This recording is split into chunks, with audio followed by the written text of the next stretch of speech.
آنسوں بہہ جانا اگر اتنی آسان بات ہوتی تو یہ اللہ کو اتنے محبوب نہ ہوتے۔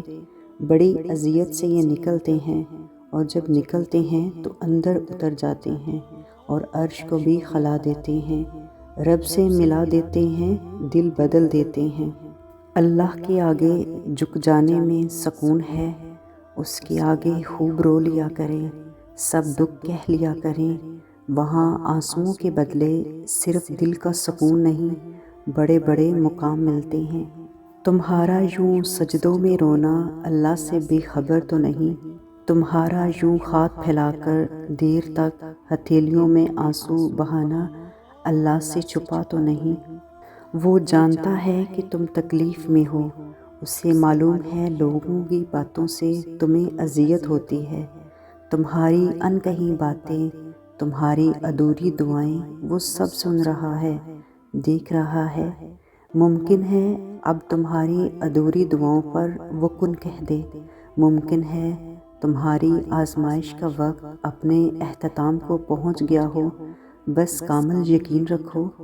کسی کو اتنے دکھ اور تکلیفیں نہ دیں کہ وہ آسمان کی طرف دیکھ کر بولے کہ میں نے اپنا معاملہ اللہ کے سپرد کر دیا، کیونکہ جب معاملہ اللہ کے سپرد ہوتا ہے تو صرف انصاف ہوتا ہے، کیونکہ اللہ تعالیٰ کے ہاں نہ کوئی وکیل خریدا جاتا ہے، نہ کوئی ناانصافی ہوتی ہے۔ اللہ تعالیٰ ہی وکیل ہوتا ہے اور انصاف بھی وہی دیتا ہے۔ اس عدالت میں کبھی ناانصافی نہیں ہوئی اور مظلوم پر کیا گیا ظلم اور اس کی صدا سیدھا آسمان کو لگتی ہے۔ جہاں امیدیں ٹوٹ جاتی ہیں وہاں اسباب نظر آنا بند ہو جاتے ہیں، جہاں آزمائشیں گھیر لیتی ہیں، جہاں آنسو آنکھوں کا مسکن بن جاتے ہیں اور صبر زبان کا ساتھی، وہیں سے تو اللہ پر یقین کا سفر شروع ہوتا ہے، اور یقین جانے یقین کا سفر محبت پر ہی ختم ہوتا ہے، اور اللہ کی محبت۔ لوگ کہتے ہیں کہ دعاؤں میں کیسے روتے ہیں، کیسے رونا آتا ہے۔ اس کا بس ایک ہی راز ہے، جتنی گہری تکلیف اتنا درد دل اور اتنا ہی دعاؤں کا خشوع و خضوع۔ زندگی میں جب انسان ٹوٹتا ہے تو اس کا ٹوٹنا برا نہیں ہوتا، ٹوٹنے کے بعد رب سے جڑنا ہو تو پھر وہ غم بھی مزہ دیتا ہے۔ آنسو بھی تکلیف نہیں دیتے اور دل بھی سکون سے بھر جاتا ہے۔ اپنے زخموں کو کریدنا اور اپنی قسمت کو کوسنا چھوڑ دیں، یہی درد آپ کو اللہ تک لے جائے گا۔ زخمی دل لیے اللہ کے دربار میں حاضر ہو جاتے ہیں، دکھ درد اس سے بانٹنے والوں کے دل بھی ہلکے ہو جاتے ہیں۔ اللہ دیکھ رہا ہے بار بار آسمان کی طرف دیکھنا، وہ دیکھ رہا ہے تمہارا رونا، وہ دیکھ رہا ہے تمہارا تڑپنا، تمہاری بے چینی۔ بس تڑپتے ہوئے دل کو سمجھا لو کہ بہت جلد سکون ملنے والا ہے۔ ٹھیک کہا جاتا ہے کہ ضبط پتھر کر دیتا ہے، لیکن صبر پتھر نہیں کرتا، صبر موم کر دیتا ہے۔ تبھی تو آنکھیں بہتی ہیں، اتنا بہتی ہیں کہ انسان حرف دعا ہو جاتا ہے، اور یہاں تک کہ اس کی دعا کا ہر حرف قبول کر لیا جاتا ہے۔ محبت اگر اللہ سے ہو تو صبر تھکتا نہیں ہے بلکہ لازوال ہو جاتا ہے۔ کمال یہ نہیں کہ آپ تکلیف میں ہیں اور آپ رو رہے ہیں، اسے اللہ سے شکوہ کہتے ہیں۔ کمال یہ ہے کہ آپ اذیت میں ہیں پھر بھی مسکرا رہے ہیں، اسے صبر کہتے ہیں، کیونکہ جو لب شکایت کے مقام پہ شکایت نہ کرے ان سے نکلے ہوئے الفاظ اللہ کے ہاں مقبول ہوتے ہیں۔ خدا کے فیصلے محض تمہارے صبر کا امتحان ہیں۔ بے شک زیادہ وقت گزرنے پر تکلیف سہنا آسان نہیں ہوتا، لیکن جتنا زیادہ تم صبر سے کام لوگے اس کا پھل اتنا ہی دگنا کر کے دیا جائے گا۔ جن دروازوں کے کھلنے کا آپ کو شدت سے انتظار ہے، ہو سکتا ہے وہ اتنے کھوکھلے ہوں کہ کھلتے ہی ٹوٹ جائیں۔ عین ممکن ہے کہ جو چیز تمہیں پسند آ رہی ہے وہ تمہارے حق میں بری ہو۔ زندگی میں دکھ جس شدت کا بھی ہو، اللہ آپ کو آپ کے حصے کا سکھ ضرور دیتا ہے۔ آپ کا حساب کتاب شاید غلط ہو جائے، لیکن اس کے پاس سارا حساب کتاب بالکل اپنی اصلی حالت میں موجود ہے۔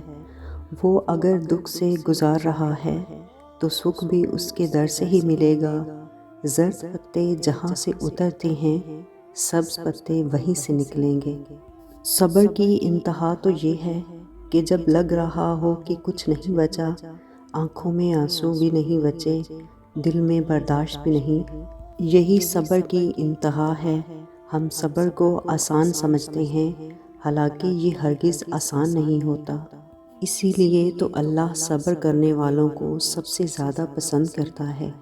آج آپ تکلیف میں ہیں تو صبر کریں، کل یہ تکلیف ختم ہو جائے گی۔ کچھ بھی ہمیشہ کے لیے نہیں ہوتا، تنگی کے دن گزر جائیں گے، لیکن رب پر یقین وہ ہے جو آپ نے ہمیشہ پختہ رکھنا ہے۔ اس یقین کے تسلسل کو ٹوٹنے نہیں دینا، پھر دیکھنا معجزے ہوں گے۔ کن فیکون آسمان سے آتا دیکھ کر آپ کی ساری اذیتیں ختم ہو جائیں گی، بس خوشیاں آپ کے دامن میں بھر دی جائیں گی۔ اللہ کے سامنے جتنا چاہے رو لیں، وہ بیزار نہیں ہوتا۔ وہ یہ نہیں کہتا کہ تمہاری تو عادت ہے رونے کی چھوٹی چھوٹی باتوں پر، بلکہ اللہ کے سامنے رونے سے بہت سکون ملتا ہے، دل کا سارا بوجھ اتر جاتا ہے۔ وہ رب بڑا قدردان ہے ان آنسوؤں کا، اسے احساس ہے اپنے بندے کے دکھ کا۔ وہ موقع دیتا ہے بندے کو اپنے سامنے کھل کر رونے کا، تاکہ دل کا سارا غبار نکل جائے، دل صاف ہو جائے، اور پھر وہ اس شفاف اور احساس دل کو سکون سے بھر دے۔ تم اپنی طرف آنے والی تکلیفوں کو اپنے گناہوں کی سزا مت سمجھو، اللہ بہت مہربان ہے، وہ بدلے نہیں لیا کرتا۔ تکلیفوں سے گزرے بغیر کیسے پتہ چلے گا کہ تمہارا رب مشکل کشا ہے؟ بن مانگے ہی مل جائے تو کیسے یقین ہوگا کہ تمہارا رب دعاؤں کا بہت سننے والا ہے؟ اگر سب تمہارے ساتھ رہیں گے تو کیسے پتہ چلے گا کہ اللہ کے سوا کوئی اپنا نہیں ہوتا؟ ناممکن کی طلب اگر تمہیں نہیں دی جائے گی تو تم ناممکن سمجھ کر مانگنا ہی چھوڑ دو گے۔ تو کیسے پتہ چلے گا کہ اللہ معجزے کرنے پر قادر ہے؟ ہم انسان اس قابل نہیں کہ ہم اس کی مصلحتوں کو سمجھ سکیں، ہمیں ہر حال میں اس پر یقین رکھنا ہے۔